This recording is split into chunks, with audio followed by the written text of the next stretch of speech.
Welcome in episode 16 of the Educational Duct Tape Podcast. In today's episode, I'll be chatting with Mattina about Google Jamboard, Screencastify, Google Slides, Google CS First, Scratch, and other computer science platforms. Also, giraffe appendages. Let's start the show so that you can hear all about it. I'm AJ Bianco from Podcast PD, a proud member of the Education Podcast Network, just like this show you're listening to right now. The opinions expressed are those of the individual host. Make sure you check out all the other great podcasts at edupodcastnetwork.com. And get ready, because the learning begins in 3, 2, 1. Welcome to the Educational Duct Tape Podcast with Jake Miller. Hello, welcome in. My name is Jake, and I'm here in your earbuds, on your Beats by Dre, on your AirPods, on your Google Home, and your car speakers, wherever my voice is coming from, to talk to you about duct tape and educational technology, and about how, in my goofy mind, they go together to create an edtech decision-making protocol. If you want to know all about the origins of the term, I'd recommend pressing pause right now. Do it right now. Well, first listen to the rest of the sentence and then do it.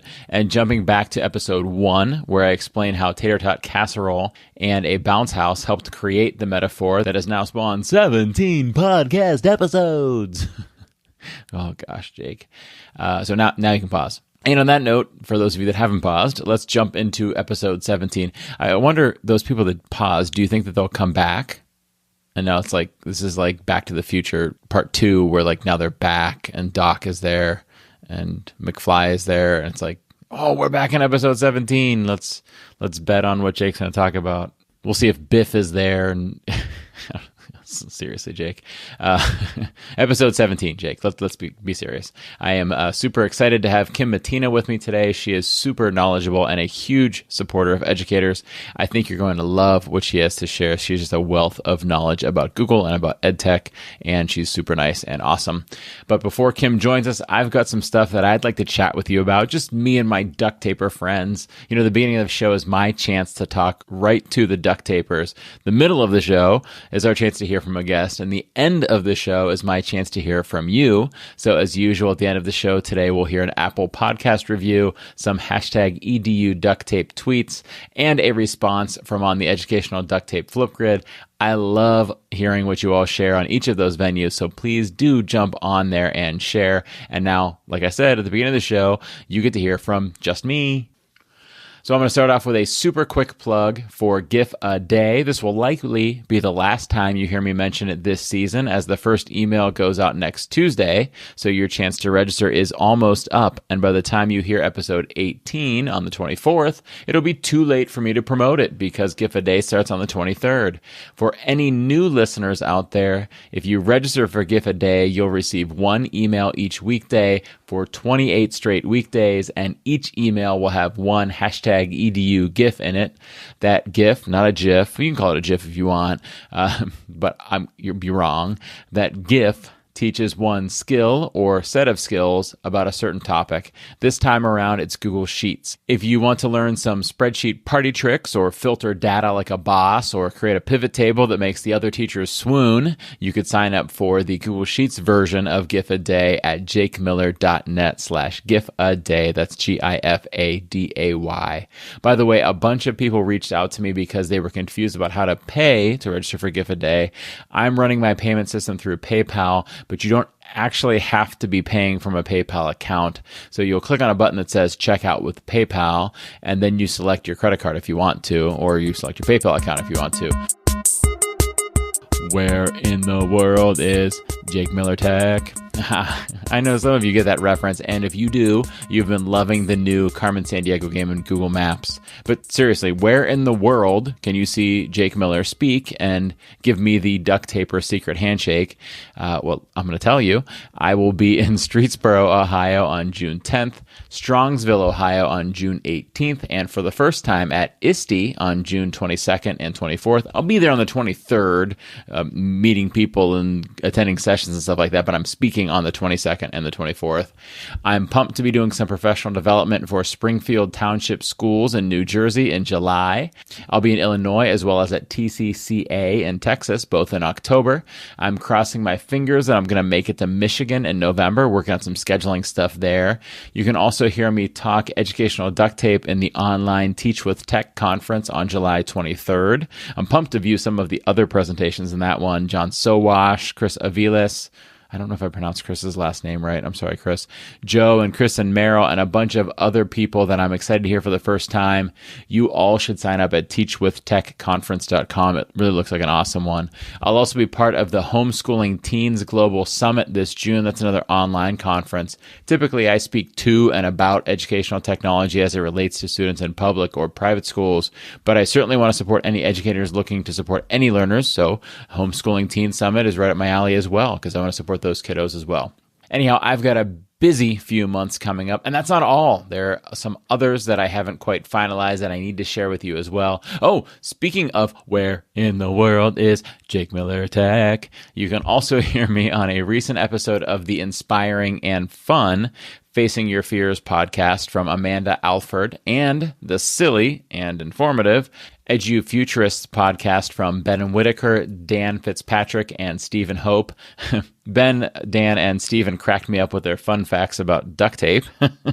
And if you're curious about my Pop-Tarts preferences, you'll just have to tune into the Facing Your Fears episode to hear about that. So again, those were Facing Your Fears and EduFuturists podcast. Whew, that was a lot of stuff. Next up comes my weekly Soapbox segment, where I get the chance to step up on my very real soapbox. Seriously, guys, it's right over there. It actually looks very giddy right now, knowing that it's time to shine, because it's time now for this week's Soapbox moment. Oh, sorry. Hold on. Let me just grab my soapbox from over here. Yeah. There we go. That's perfect. Climb up on there. All right, guys, I'm geeking out a little bit right now. I follow a number of different people's blogs and social media accounts for a number of different reasons, and read my share of books and listen to my share of podcasts. But one person that I follow voraciously is Seth Godin. I've mentioned before that his book, What to Do When It's Your Turn, and It's Always Your Turn, influenced me more than any other book ever has. I would not be recording this podcast if it weren't for that book. I'm currently on my third of his many books, and I've listened to every episode of his Akimbo podcast. I also have read almost all of the 1,000 or so most recent posts on his daily blog. There are over 7,000 total posts on it. Daily, seriously. So yeah, pretty big fan of his work. Well, last week he had a post titled, Do You Remember the Frenzy? It resonated with me so much that I read it multiple times and just knew that I had to reference it in a soapbox moment. But then I tried to pick a sentence or two to quote, and I just could not narrow it down. So I emailed Mr. Godin and said, essentially, would you mind if I read the whole thing on my podcast? Actually, I probably sounded like this. Mr. Godin, sir, would you mind if I read the whole thing on my podcast? Pretty please. And you know what? 25 minutes later, he responded. He said 3 words. Of course. Thanks. Seth Godin said 3 words to me. And I totally geeked out about it. I love our world. I love this connection that we have and this ability to connect with these people and these amazing thinkers. Anyhow, I should probably share the post with you now. Do you remember the frenzy? There was an outcry when they banned cigarettes from bars in New York. The restaurant owners were certain that disaster was imminent. And there was panic when we began to switch to LED bulbs, with concerned citizens and opportunistic politicians proclaiming that it was the end of civilization as we know it. And when law firms started offering women partnerships, and when seatbelts were required in cars, and when the building codes required fire exits and accessibility ramps, and when work rules required more training and more rest for pilots and airline crews, and when doctors were required to wash their hands before and after delivering a baby.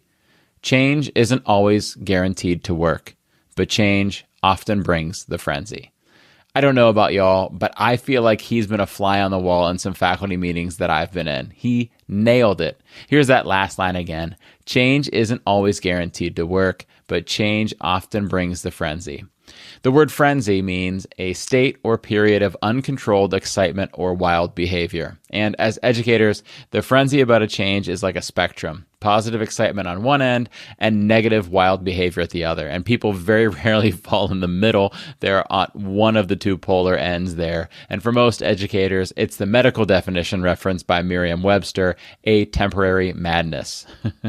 You might gravitate to the word madness in there, but I am drawn to the word temporary, because that's the most important connection between all of the examples that Seth gave. The madness associated with all of those changes was temporary. Then we realized it would all be okay. Just like the madness associated with changing mathematics instruction, with increased use of technology in schools, with embracing project-based learning or design thinking or makerspaces, with trying out Flipgrid or switching from Microsoft Word to Google Docs. The madness is temporary. You and me, we could be the calm, resilient beacons that guides our colleagues and our students through to the other side, right through the rough waters of temporary madness to the calm, serene waters of success and improvement. Take a deep breath and be the beacon. And you know what? Let's not ignore the other part of his last sentence. Change isn't always guaranteed to work, because for every Google Classroom, there are dozens that didn't quite pan out. And for every educational or pedagogical strategy that reinvigorates our classrooms, there are plenty that just weren't quite right. And those things are okay too, because we learn and grow from those things. And this is even more reason for you to be that beacon of calmness and resilience while embracing changes that you believe in. Because if it doesn't work, you're ready to reflect and react rather than succumbing to that temporary madness. And when you're the one pitching the change to your colleagues, just remember the examples that Seth gave.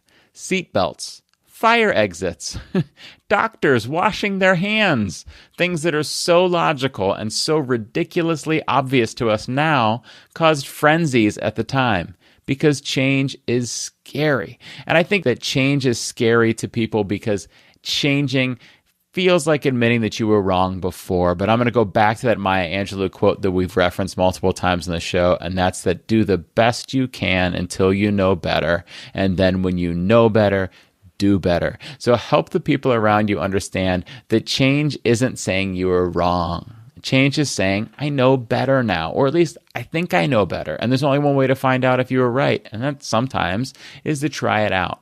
So have some empathy when you're in that leadership role, and have some compassion when you're suggesting that change, but also show your confidence in the change and be that beacon.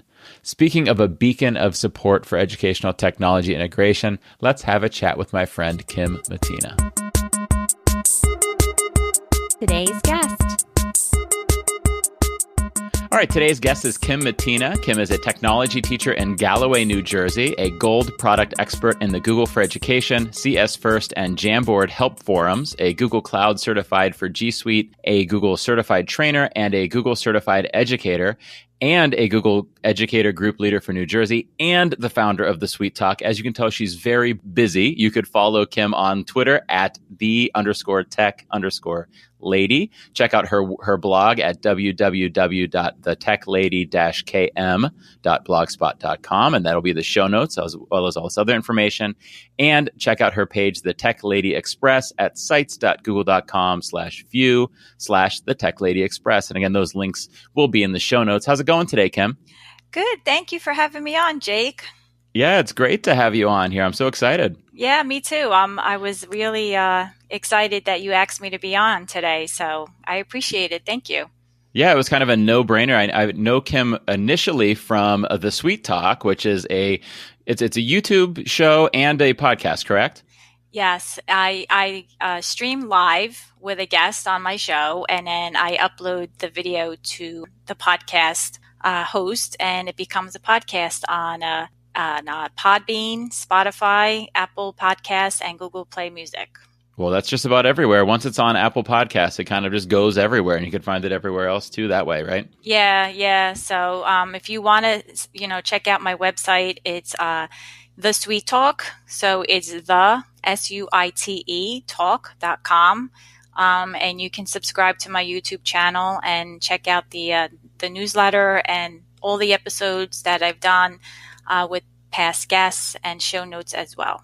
Yeah, as you could tell from hearing from Kim, she is sweet, and her site and resources are sweet, but the show is sweet as in SUITE, as in G Suite, right? So we focus on Google stuff. Yeah, definitely. Yeah, it's not Sweet Tooth, it's the G Suite. Nice, yeah. And as you could tell from the bio that I just read for her, holy cow, does she have some expertise in some G Suite and Google product stuff. The two big ones that I notice in there are your involvement in CS First and Jamboard. Those are two things that I think are really, kind of on the forefront in education that people need to start developing some knowledge in. And it seems like you've got a lot of resource in that area. Yeah, I mean, Google's my passion, and computer science is one of my passions as well. So I always try to be a leader where I am in computer science. And Jamboard is the newest, greatest tool out there that you got to get on and learn about and to implement with your students, because it's a great app to integrate with your classroom. Yeah. And so those are two things where, if people want to start experiencing the sweet talk, and two of your recent episodes, episode 63 and 64, I see here on the show notes page, you did two different episodes on Jamboard. So that's a great way to get an introduction into Jamboard. And then I see a couple months ago, you had a big one on CS First and the new updates to Scratch with Scratch 3.0 too, right? Yeah. Because in January, Scratch 3.0 was released, and CS First now reflects all of that new updated information. So the platform has updated as well. Yeah, so that'll be a great way for people to get exposure to the Sweet Talk, is maybe check out those episodes that are on those kind of big topics right now that you have that expertise in. And then they'll probably get hooked on the show because it's such good content and listen to all 64 episodes, right? Oh, well, thanks, Jake. I hope so. I am a little bit partial to episode number 16. I think you were 16. Oh yeah, my gosh, you were like one of my first guests on when I first started out. I remember, because I was like looking at your GIFs and everything, and I'm like, this guy's got it down. Like, he knows what he's doing with the GIFs. I love it. I got to get him on. And I learned a lot from you that time. You had taught me about animations and Google Slides, and how you could, make like an animation as far as having 100 slides look like a GIF, So I did implement that into my computer science class, and it was a great show, and that's how I met you. Yeah, that was a lot of fun. And then recently I've heard you in a couple other places, and one of them was on the Google Teacher Tribe podcast, which I'm a big fan of. And you were talking about Google Tour Creator there. So you guys, Kim is somebody you just have to tune into now, because Jamboard, CS First, Scratch, not the Sweet Tooth, but the G Suite, and Google Tour Creator on the Google Teacher Tribe. So just an awesome resource out there, Kim. Well, thanks. My mission is to just try to help other educators integrate technology in the classroom and pay it forward, because, that's what I'd like to do, is just try to help other people. And, I don't want people to be intimidated by this stuff. I want them to try it and take the risk and just do it. And if it doesn't work, you just do something different, or you start over again. Or ask your students. They probably know the answer. That's the truth. Yeah, well, I love that. What a great mission statement to have. So now let's have a little bit of fun now that we've been kind of serious about this stuff. Let's get a little bit goofy for a few minutes, and we're going to play. I can't call this game by its real name because of copyright issues. So we're going to play a game of which of the following is less torturous, okay? Which of these things do you consider to be less torturous? All right. Oh, God, I don't know what I'm in for. Go ahead. She's nervous. Everybody listening right now is like, oh, poor Kim. She's feeling so nervous right now. Why does Jake make everybody so uncomfortable? I'm like, okay, Jake, go ahead. I'm shaking here. Don't worry. They're going to be easy. These are easy. Okay, so first up, which of the following would be less torturous, having a giraffe's legs or a giraffe's neck? Oh, my God. Oh my goodness. I think, oh my goodness. I don't know. That's like the same thing. They're too long. They're both too long. All right. I'll take the neck. You're going to take the neck? What are you going to do with that neck? Well, I'll just have to bend down and crunch down and go into different places and explore. Yeah, you can like look around corners. Yeah, because I'm short, so at least it gives me an opportunity to be tall and to see over other people. So it would be good. Yeah, I think I would go with the neck too, because I think I already currently have essentially giraffe legs. For people, for listeners that have met me in person, they know it's pretty much like I have giraffe legs because I'm 6'4" and I'm mostly leg.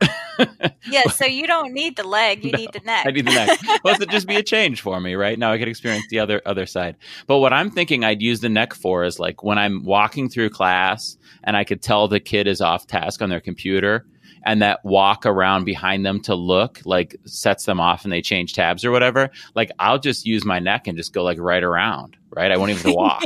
I'll just be You like, don't even have to walk. You Right. could just like, duck down or Bam. kind of lean over. right, bam, I'm looking at your computer. But the thing is, they'll see you coming, so they'll still switch tabs anyway. Darn it. Well, you know what I'll do? I'll Control-Shift-T and then bam, there's that tab and I know what it is. Yeah. Like, that's the way to do it. Just pop that tab back open, or click the window switcher button and see what else is open. Why am I now? I'm now a giraffe who busts students for being off task on their computer. I'm like, Hey, this was your question, not mine. I just became the meanest giraffe ever. Oh, what a horrible giraffe! You've got either A, the giraffe who works for Toys R Us, or a giraffe that catches you doing things off task on your computer. This is a no-brainer. You pick the Toys R Us is gone. Poor Jeffrey. Yeah, well, that's true. That's true. So I guess, they both kind of equal. Right, I guess. Okay, so let's be a little more, even though I started talking about catching students off task on the computer, let's be a little more tech with this second. Which of the following would be less torturous questions? Which of the following would be less torturous? Having to use Netscape Navigator for the rest of your life as your browser. Oh, my goodness. Or having to use dial-up internet for the rest of your life. Oh, my goodness. Seriously? That is Right? dial-up, AOL. Oh, my goodness. Remember the ringtones with that? Yeah. Beep. Or the Netscape browser. Right. I think I'd have to do dial-up. You'd go dial-up? Yeah. Dial-up. Do you think Chrome would work on dial-up? I don't think, well, first of all, the reason why I picked dial-up was because I don't think Netscape would support all of the web pages that... Right. Yeah. Netscape couldn't load anything. It couldn't load it. So I'd rather have the dial-up. Maybe I can, get information just from a basic HTML page. Right. I picture you like at a tech conference presenting to the attendees and being like, hold on, let me connect to AOL. Hold on. Retro. Hold on. Beep. Throwback. Here we go. Here's the sound effect. Oh my goodness. Hold on. I'll show you my webpage in 52.3 kilobytes. Yeah, exactly. Right. Oh my goodness. That is really throwback tech. I think I would, there is potential that if I'd have to do either of these things, I would just quit all of my tech integration stuff. I would just go back to being a math teacher before I use technology regularly. No, you can't do that. You have to answer the question. Because I could have said the same thing. That's a cop-out. Okay, I am going to pick, it would be less torturous to have Netscape because I would get to see the flying stars, the shooting stars as I load web pages because I miss that. Yeah. But, people probably don't even know what Netscape is. Oh, gosh. I hope they do. Yeah. Oh, my goodness. The big N. Well, remember the N icon? Yeah, that N with the stars flying. Yeah. That's what I miss. I miss those stars as you loaded pages. You're like, oh, shooting stars are happening. I must be working. Yeah, but there's got to be a Chrome theme for that. Like, I bet there is. Replace your stars into some type of Chrome browser theme. With little navigator ends. I'm sure you can find it somewhere. Okay, I'm going to switch to that. That'll be all my stuff. But I would really miss Chrome. I'd miss all my extensions and my bookmarks and my keyboard shortcuts. Yeah. I think I would go into withdrawal if I didn't have Chrome with me. Oh, no doubt. Right? No doubt. Like when I'm trying to test out a page like a web page or something I make to make sure it works outside of Chrome and I have to go into like Safari or something. I'm like, oh my gosh, how do people do this? Yeah. It's like a learning curve. Yeah, right. Like even when I repair computers for customers and they use Firefox and I'm like, oh, Firefox is a good browser, but I'm not familiar with it. So Right. Yeah. You're like, where did everything I'm go? looking for stuff. I'm looking for things. And it's just like, wow, Yeah. crazy. Yeah. There are some people who still swear by their Firefox, but when somebody tells me they like Safari, I'm just like, whatever. I can't talk to you. Yeah. Yeah, I know. Well, I still have people that use Internet Explorer. Oh, I have goodness. clients that still use Internet Explorer. I'm like, what? You can't be using that browser. No way. You No poor, way. poor soul, right? Yeah, exactly. Okay. But, yeah. Now that we've made people with old browsers on their computers feel guilty, I've probably got a handful of listeners who are like hanging their heads in sorrow now. If anybody out there is using one of those, I'm really sorry that we made you feel bad about it. Yeah, we will help you. Well, we'll help you We're just bringing upgrade. awareness to you, to your computer, that you should switch to Chrome. That's Please switch to Chrome. Okay, so now that we've got everybody switched over to Chrome, now we could talk about some educational duct tape with them. So just a little refresher for the people who are new today, what educational duct tape is. So educational duct tape is my weird metaphor that educational technology is at its best in the classroom when it is used as a tool used to meet a goal, solve a problem, address a learning standard, something driven by pedagogy and relationships and work with students, rather than seeing the technology as the end goal. Just like duct tape, it's never our goal to use duct tape. It's our goal to solve the problems that we confront during our day. And duct tape is often a very useful tool for that. Technology in the classroom should be the same way. So what we're going to do is we're going to look at two different questions about doing something in the classroom. And then we're going to talk about how technology can help with that. How's that sound? Sounds good to me.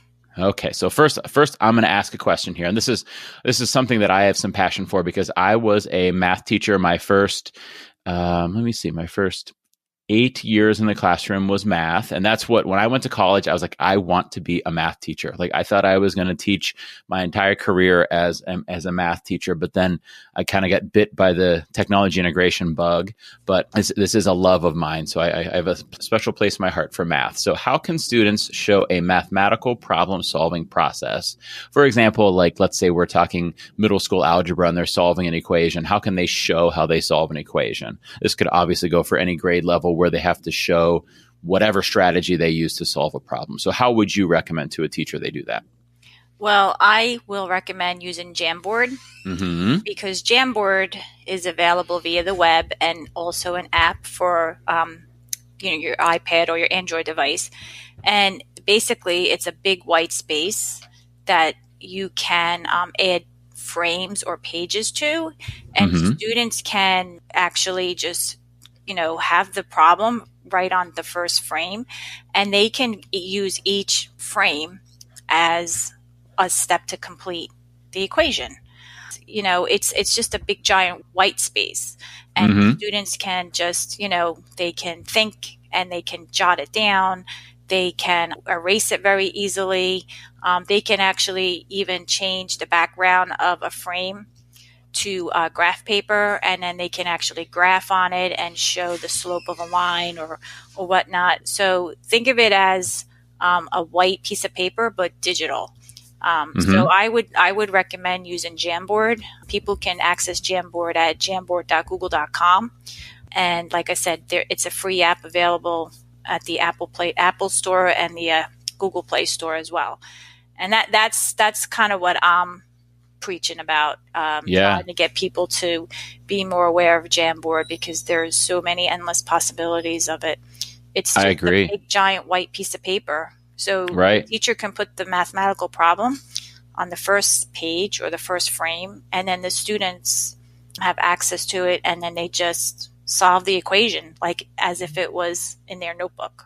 Yeah. And you know what I just discovered too while you were chatting about that, because I wholeheartedly agree with this recommendation, is I hopped into Google Classroom because I thought, I wonder if, and you can assign a jam as an assignment and make a copy for each student. Have you tried that? Oh, yeah.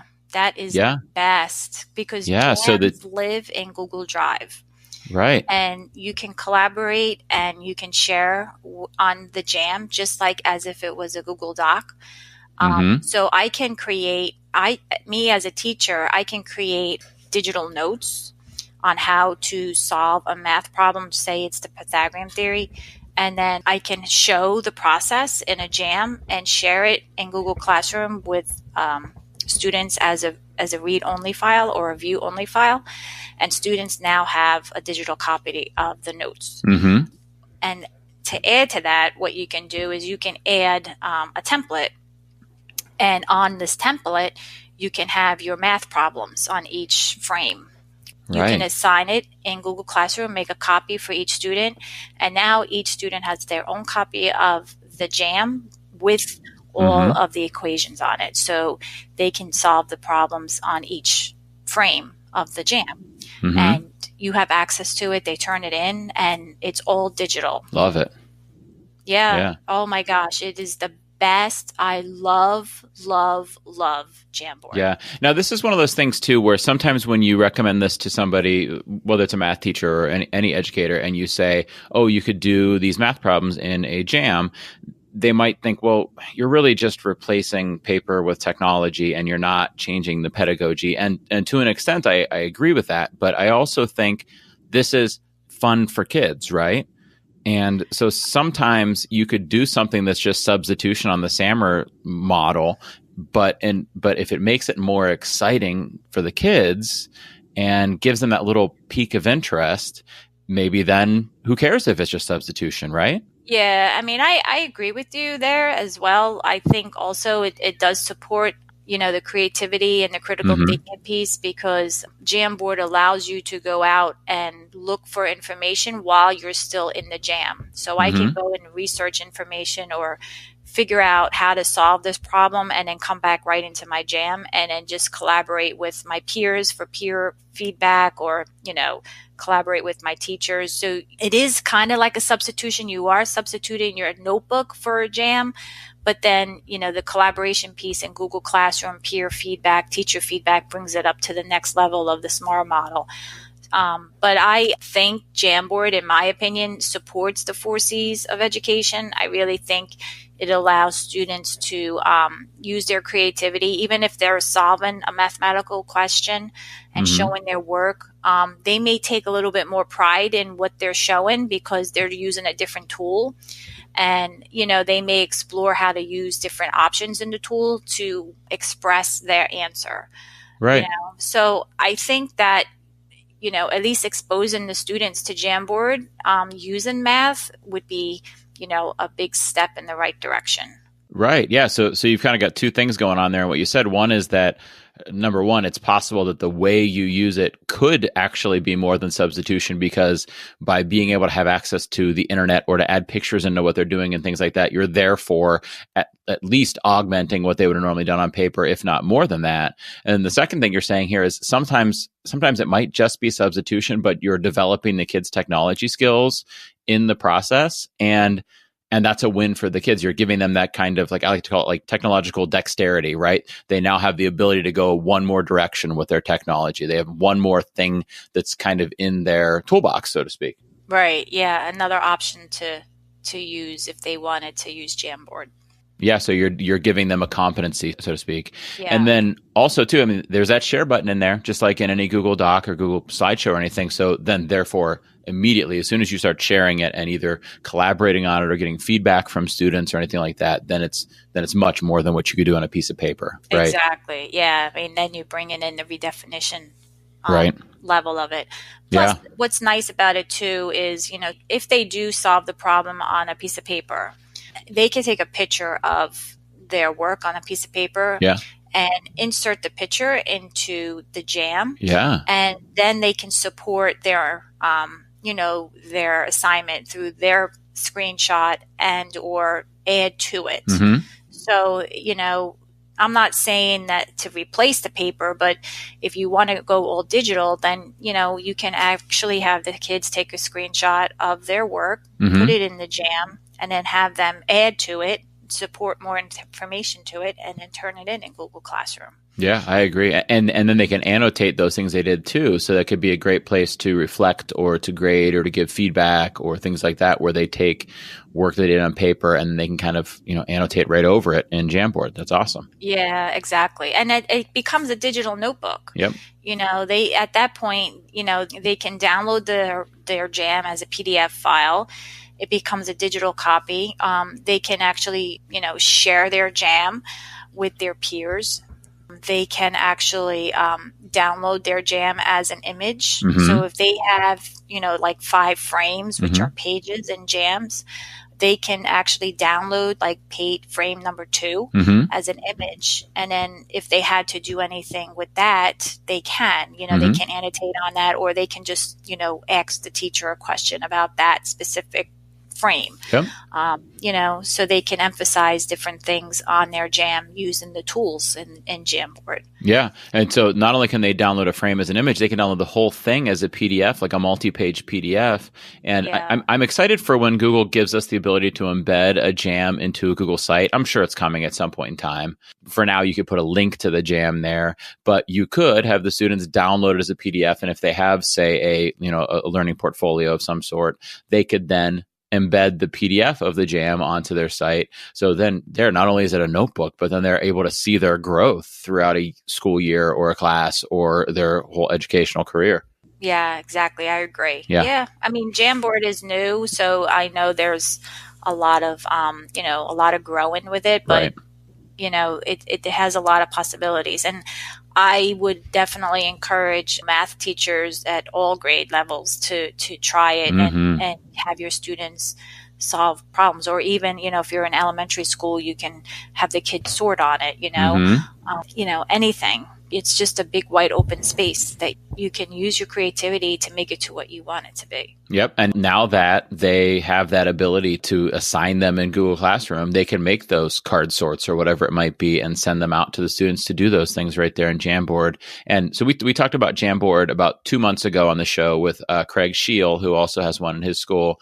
And I've already seen in those 2 months some growth from then to now of what Jamboard can do. So I'm looking at Jamboard, the web version here on my Mac. And back when Craig and I spoke, you didn't have the ability to add images.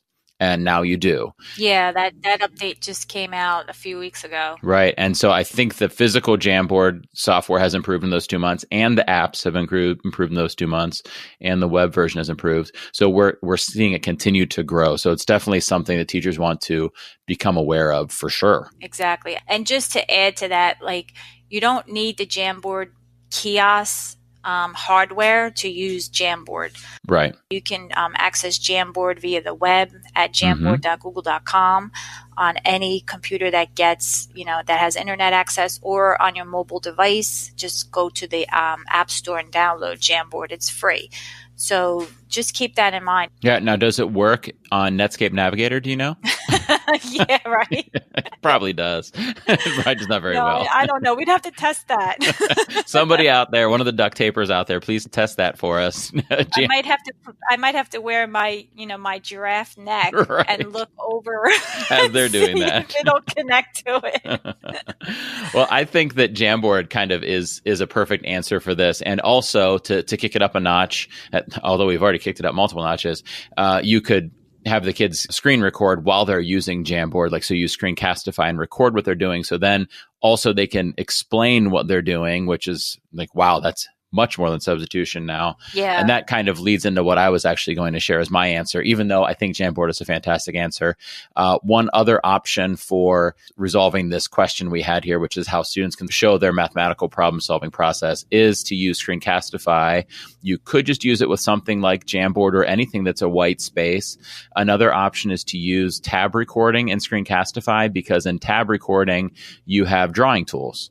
And then the kids can actually draw over whatever's on their screen. So if the teacher, for example, sends out some Google Slides, the kids can then, in Screencastify, start, click on the extension, click on Browser tab, start recording, and they'll see the drawing tools down in the bottom left corner and be able to annotate right over top of the screen.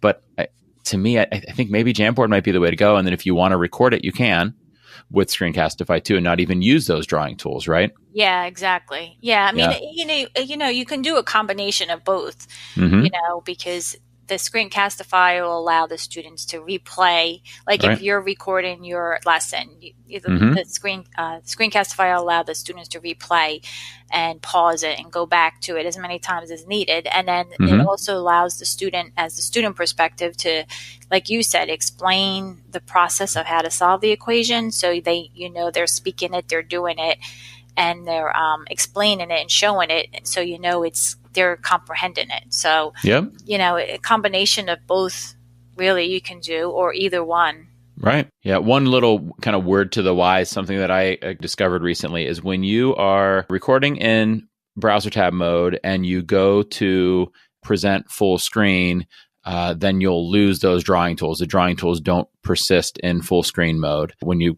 go to present mode with Google Slides. That's a little catch there, that if you're using Google Slides and you want the drawing tools, don't click present, because you'll lose those drawing tools when you do it. At least when I last tried it, you did. That's good to know. I didn't know that. Yeah, I found it out by accident. I went into present mode and I was like, where do the drawing tools go? I can't draw anymore. And I guess they just don't have that functionality. And who knows, maybe by the time this episode airs, they've resolved that. You never know. Yeah, you never know. Things change so fast. Yeah, and this is another one of those examples where this is what educational duct tape is all about. And this is why I do this show, because I want educators to know that there's not one right answer. Jamboard is a great solution. Jamboard with the kids starting with a blank slate is great. Jamboard with the teacher sending it out in Google Classroom is great. Jamboard with them collaborating is great. Jamboard with them recording is great. Screencastify over Google Slides is great. It really depends on what the students are like, what the content is like, what the teacher's goal is. Are they trying to hear the students verbally explain it, or do they really just want to see it, or do they want to have the kids collaborating? Like, what's the goal? And then you find the answer. There's not one right solution here. You kind of start with your situation and your goal and then work your way from there to a solution.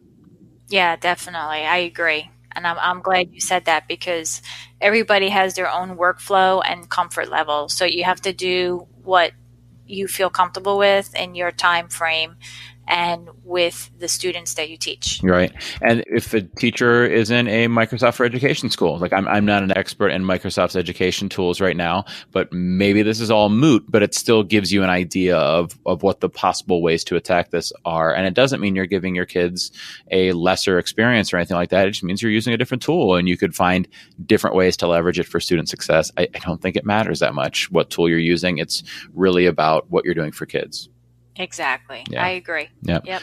Okay, so let's get off our Jamboard soapbox now and and move on to a slightly different question. So I think you have one ready here. Okay, so how can educators motivate students to think deeper and use the 4 C's and 4 P's of education? Okay, so I know the 4 C's, okay, critical thinking, communication, collaboration, and creativity. So I passed that portion of this assessment here, but I don't know the 4 P's. So what are the 4 P's? So the 4 P's are problem solving, problem probing, patience, and perseverance. Ooh, and the 4 P's kind of align with computing skills or computer science education. Yeah. So I love that idea of problem probing in there too. So looking for a problem and then solving the problem. Yeah. Yeah, that we talk about 21st century skills. That is a 21st century skill right there for sure. Yeah, definitely. I like that a lot. So my answer, I think, hits all 4 P's and all 4 C's, and that is Scratch. And we talked really briefly earlier about Scratch 3.0 that came out in January. So Scratch, for those people that don't know, is a web-based animation and game creation and computer programming learning platform. I mean, it really is everything. Like, we really should probably just call it like a creativity platform, because you could do pretty much anything in it. And it is done by MIT. You can find it at scratch.mit.edu. And it just gives kids a space to create, really. And it uses computer programming skills, but it's not inherently built for just learning computer programming. It really is a creation space. And I have students that I work with who use Scratch, particularly in our coding club that I run, which really should be called a computer science club, but they chose the name coding club. But I also try to get students using it in the content areas too, because they could create a game or an animation about any topic. So it could be, okay, today we're learning about the American Revolution in class. Let's create Scratch projects about the American Revolution. And kids could then go create music videos about the American Revolution in Scratch, or games about the American Revolution in Scratch, or an animation about the American Revolution in Scratch, or an interactive map of America showing different locations of things that happened in the American Revolution in Scratch. I mean, they really could do just about everything. So there are the 4 C's really easily come up there, right? That critical thinking, that communication, and that creativity, those 3 of the C's. And then collaboration, obviously, if you have the kids working together. I find with Scratch that it is really beneficial for kids if they they'll tend to start making their own thing. And then when they have somebody else look at it or try it, especially if it's a game, then they start realizing changes that they want to make or need to make based on what they see those kids experiencing, which is such a huge skill, right? Yeah, and what's nice about it is, like I've gotten my niece and my nephew into Scratch. They're 11 and 9, and what they did was they searched the Scratch library or the gallery to play other people's games, and they actually got ideas from their game, and they created their own game. So you know, some of the projects that are in the gallery you can remix. And I think that's kind of what they did to a certain point. They remixed it and then they made it their own.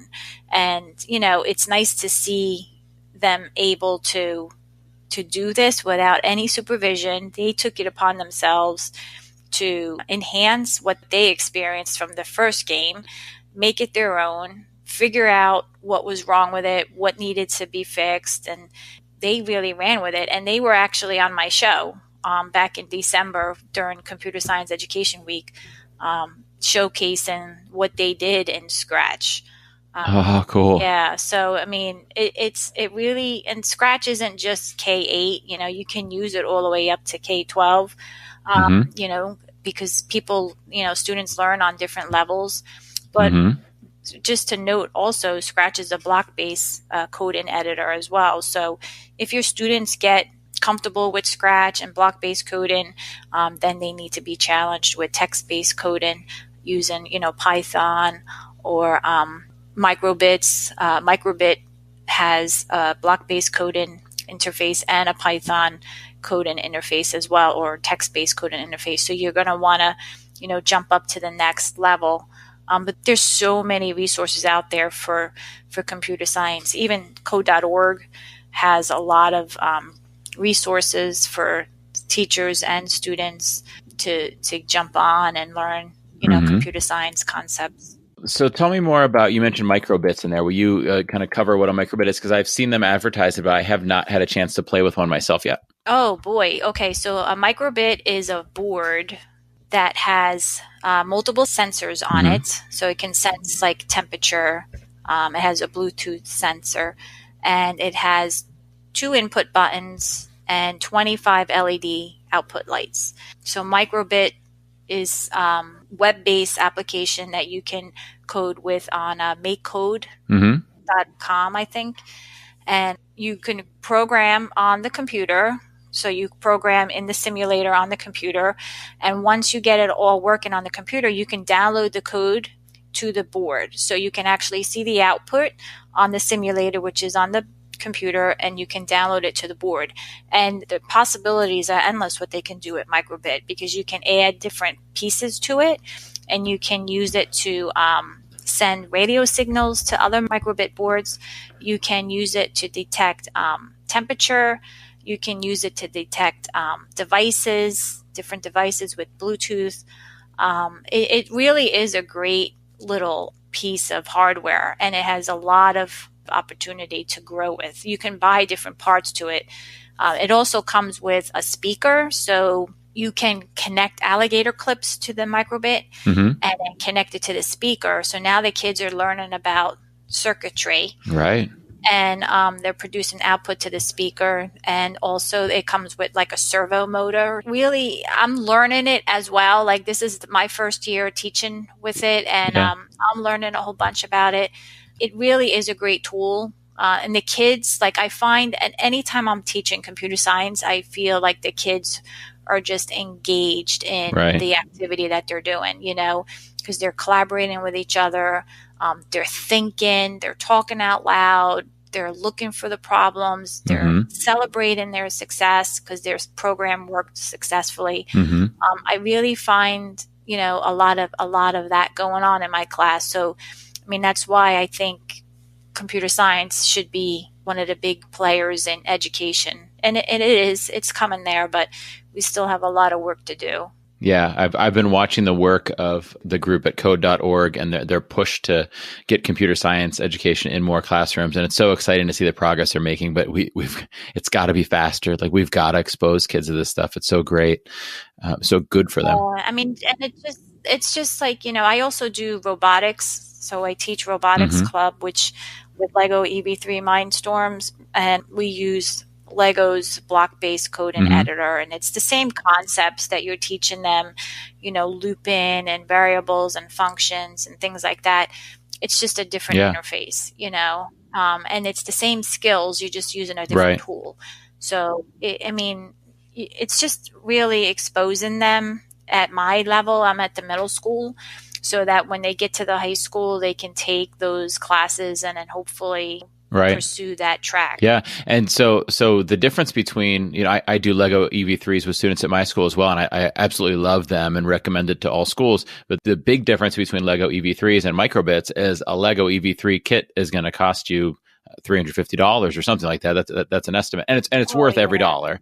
But a microbit's going to cost you $20 or maybe a little bit less. Yeah. $30 maybe. Yeah. It may be $35. I'm not sure. Yeah. I think it depends on whether you get just the board and the basic wires, or if you get a kit of the different sensors and things like that. But the point remains very inexpensive. Yeah. It's very affordable. Like if you get the classroom kit, it comes with the wires, it comes with the alligator clips, it comes with the speaker, and it comes with the servo motor with different attachments that you can put on.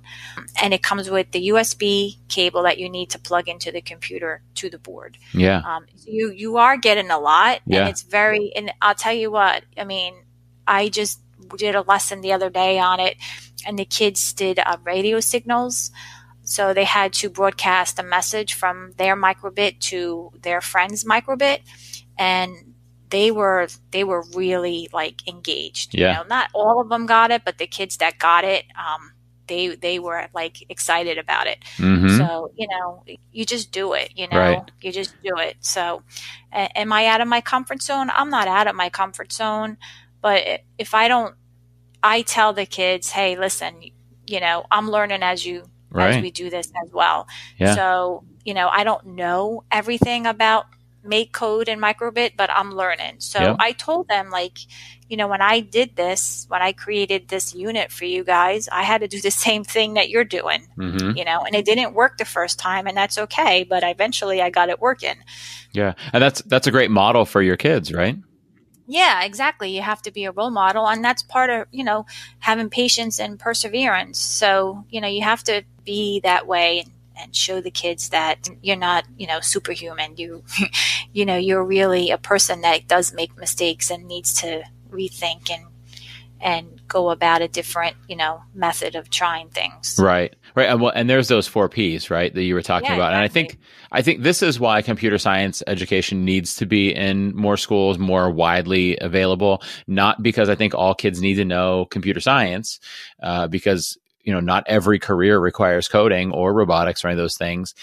I think it's because very few other content areas easily access these 4 Ps, right? Like where in, I don't want to pick a content area, but where in the other content areas do you have to use problem probing and problem solving and have patience and persevere in order to do something? And that's relatively rare. Whereas as soon as you get on Scratch, or as soon as you start using a microbit, you're going to be doing those things, right? Exactly. I mean, it's integral to it. And the nice part about it too is that kids, like you were saying with your niece and nephew with Scratch, you didn't say, okay, now we're going to learn how to make the Scratch Cat move. Now we're going to learn how to make the Scratch Cat rotate. Now we're going to learn how to make the Scratch Cat spin around. You said, check out some of these games on Scratch, and then maybe you said make something, and maybe you didn't. Maybe they just took off on their own.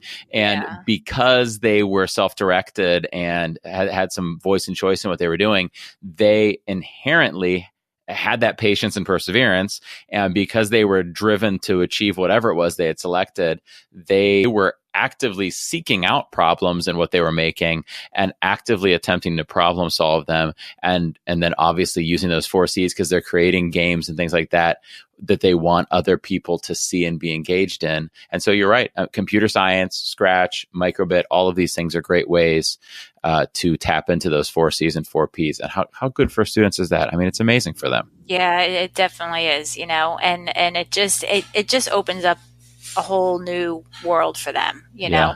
And just to note on that, you know, CS First is Google's computer science first platform that has videos and activities built in there that is coordinated with Scratch. So I got my niece and nephew hooked on Scratch through CS First. They actually watched those tutorials through CS First, did the little activities, and then completed the clubs or the classes in there.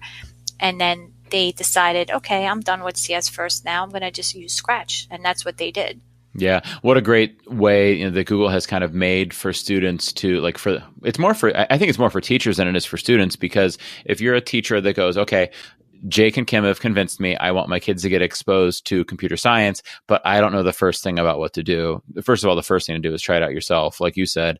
But what Google has kind of done for us is said, okay, here's a curriculum you could use to guide students through this and to make those teachers feel comfortable doing it, right? Yeah, so what they have now is CS First has a teacher center with training videos and different resources available for teachers to help them get started. You know, how to create a class. You know, how to get your students to join. And once you create a class in CS First, all of the materials are there. You have the lesson plans, you have the solution guides, you have the certificates there you can give out to your kids at the end. I mean, they really have everything nicely bundled in with each class. So you're not really looking for things. Right. But if you don't know anything about computer science and you don't know where to start, you can go to the CS First Teacher Center, and there's a lot of videos and stuff there to help you get started. Yeah, and if they don't know how to get started with Google CS First, they can listen to a couple of your episodes of the Sweet Talk or watch a few episodes of your Sweet Talk, which I'll link in. One of which is with your niece and nephew, right? Yeah. Talking about it. And they could just reach out to you because you are a gold product expert in CS First. That is the coolest title I've ever heard somebody be able to say. Yeah, I'm a gold product expert in CS First and Google for Education and Jamboard. Yeah, it keeps me busy. I love it because it gives me an opportunity to help other people online. So what that is I help support their forums. Yeah. And then I learn from them as well. So it goes both ways. Yeah, what a great resource that Google CS First is, and that Microbit can be, and that Scratch is, and that Jamboard is. And for teachers now that have questions on using any of these things, they now know who to contact. It's Kim Mattina, the tech lady, right? Yeah. Right? You can contact me. I'll try to, answer the question as best as I can, but I'd be more than happy to help out. Yeah. Well, thanks for being on, Kim, today. This was awesome. What a great discussion. Yeah, thanks for having me on. It was a lot of fun, Jake. I appreciate it. Such a good time having Kim in. She is such a wealth of knowledge about all things Google and EdTech. I hope you'll all go follow her and check out her shows and her websites and all of the good stuff that she is doing, and reach out to her with your questions. So we talked about the 3 parts of the show. The first part is the part where I get to talk to you. The second part is the part where a guest gets to talk to us. And the third part is where I get to hear from all of you. So now it's Duct Taper community time. Let's see what you guys have to share today. First up, I want to thank loyal Duct Taper and a friend of mine, Rebecca Rosecrans. Rebecca is a Ohioan who works for the Tri-County Computer Services Association, or TCCSA, in Wooster, Ohio. Wooster or Worcester? Maybe Rebecca will let us know. I was surprised to find in my mailbox a couple of days ago an envelope from Rebecca stuffed with a couple stamps that I could use, a handful, a bunch of stamps that I could use when sending out stickers. And it just said, Jake, for the cause. Thank you so much for that, Rebecca, for helping out. Definitely did not have to do that. I think I sent her one envelope worth of stickers, and she sent me back an envelope full of stamps and returns. That was very nice of her. Next up, let's talk about our Apple Podcast review. And another thing that makes me very happy, along with Rebecca sending me stamps, is people reviewing the show on Apple Podcasts. Our review of the day today is from Pink Lemonade 96. The title of the review was Learning and Listening Mad. I actually don't know, because on my iPhone it cuts it off and you can't see the rest of the title. Isn't that weird? I assume it's Learning and Listening Made Fun, Wonderful, Fantastic. I don't know. Learning. I don't even know if it's made for sure. It might just be mad. Anyhow, Pink Lemonade 96 says, I can't recall how I learned about the podcast, but I'm thankful for its introduction. The conversational tone, along with the depth of ideas, has sparked multiple ideas that I have shared and will continue sharing with my teachers and students. I look forward to each episode, eager to explore new content and to receive that aha spark I sometimes need. A weekly fixture in my podcast schedule and a must-have for anyone looking for edtech content. Thank you so much, Pink Lemonade 96, whoever you are. That was very generous of you. Really flattered by the review, and I do appreciate you going out there and doing that.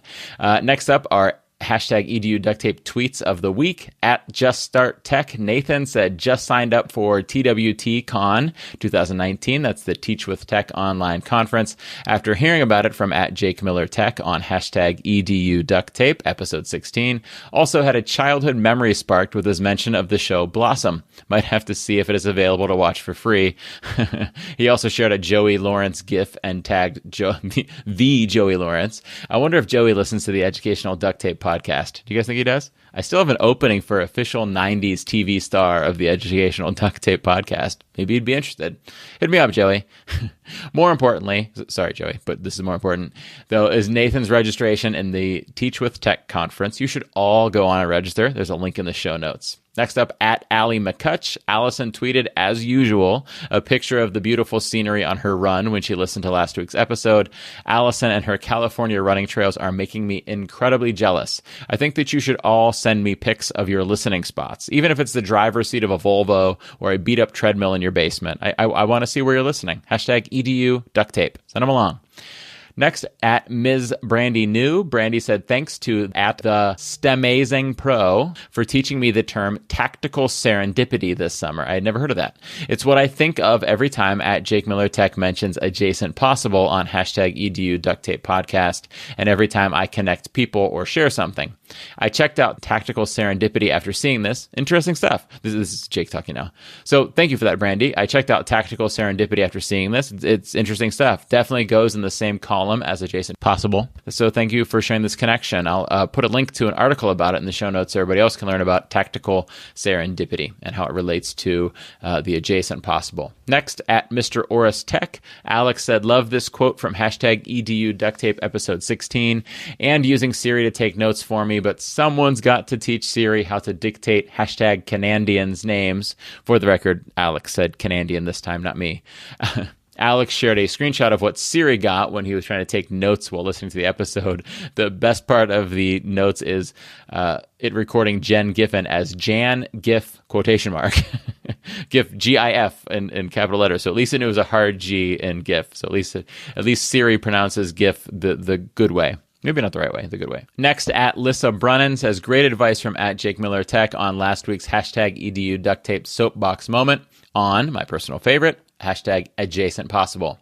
Want to continue to grow in your edtech knowledge? Do these two things, share and listen. And then Alyssa shared this awesome graphic that she created based on last week's soapbox moment. Thank you for that, Lissa. I love it. I'm putting it in the show notes for the rest of you to see. Lissa said she used an app called WordSwag on iOS to make these graphics. I ran right out and downloaded it. I think you guys all should too. It creates really cool stuff. Next, at Reading in 6th, Melissa said, listening, learning, and laughing with you in the morning makes the best start to my days. Hashtag EDU duct tape. I really appreciate hearing this, Melissa, because sometimes recording the podcast makes for a late bedtime, which does not make for a good morning for me or a good start to my day. So I'm glad that my hard work is making for a good start to your day. Next up at Hero, I don't mean to make you feel guilty there. Next up at Hero City Kevin. I am having fun, guys. I'm sorry. I don't mean to make you feel guilty. Next at Hero City Kevin said, my students are making innovator autobiographies today, so I showed them how to create a stop motion animation using hashtag Google Slides that I learned from at JakeMillerTech and hashtag EDU duct tape. My example was the great Stan Lee, and Kevin shared a GIF of the stop motion talking picture of Stan Lee that he had made. It's very cool. He plans to have his students record these in Screencastify with their voiceover and then edit them in WeVideo. I also want to note here that someone replied to this post with a really cool app titled Mug Life, which is like a more lifelike version of Chatterpix or Blabberize. It's definitely better in terms of the created products, but possibly worse in terms of service. I looked it up. It's 18 plus. So You might want to check it out for your own use, but tread carefully before using it with kids. Anyhow, Kevin then today, or a day later, shared a GIF of his own about how he made his Stan Lee graphic, which is super useful. Actually, he did it with an Abraham Lincoln one in this next one.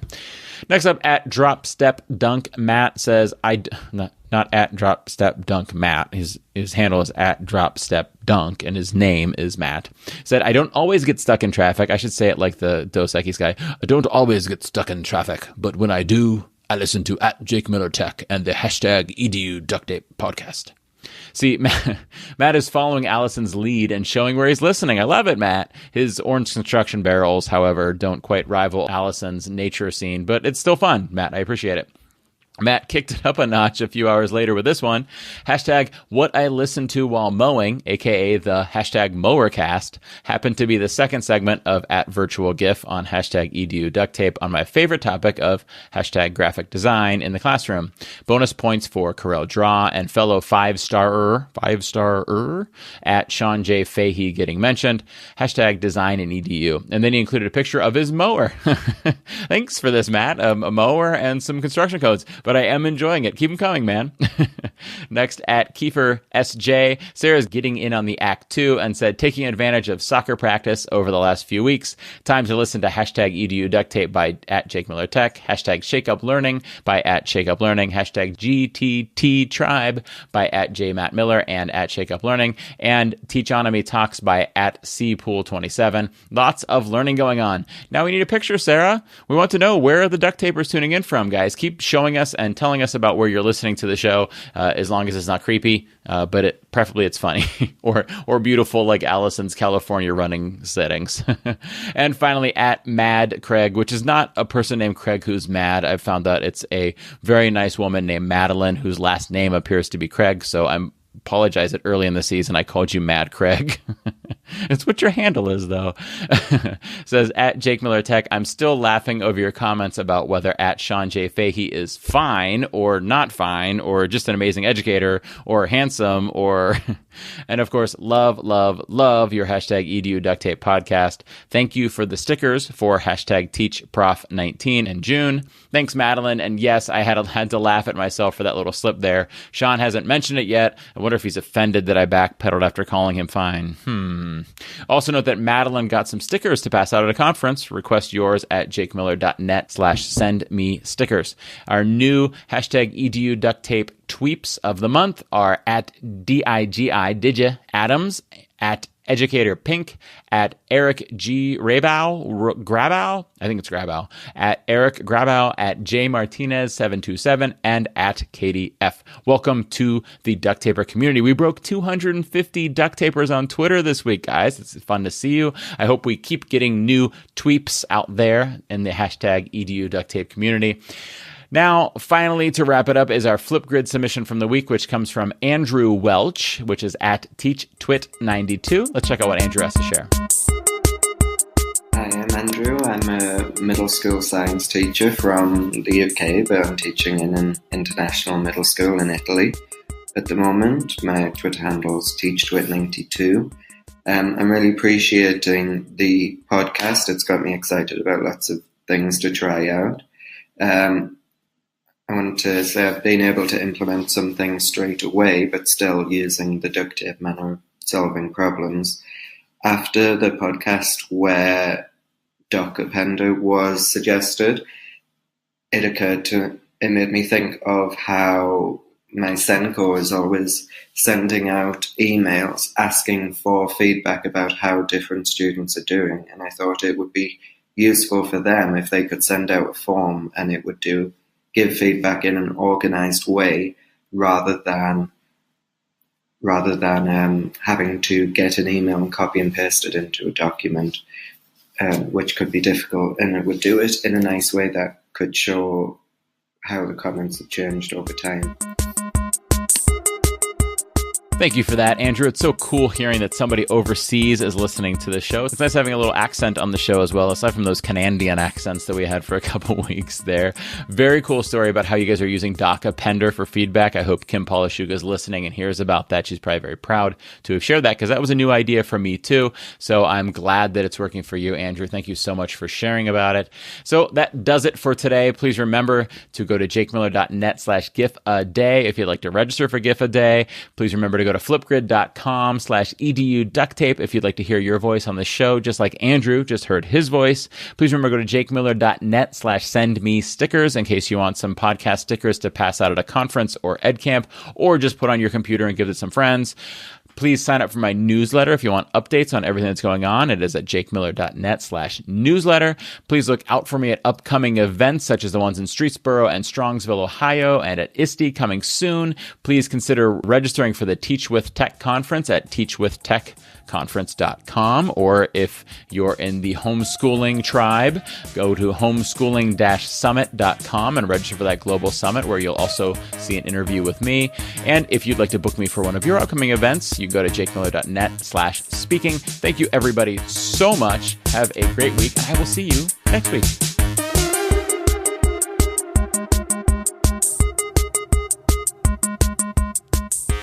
Thank you for listening to the Educational Duct Tape Podcast. Please consider rating and reviewing the show on your favorite podcast app.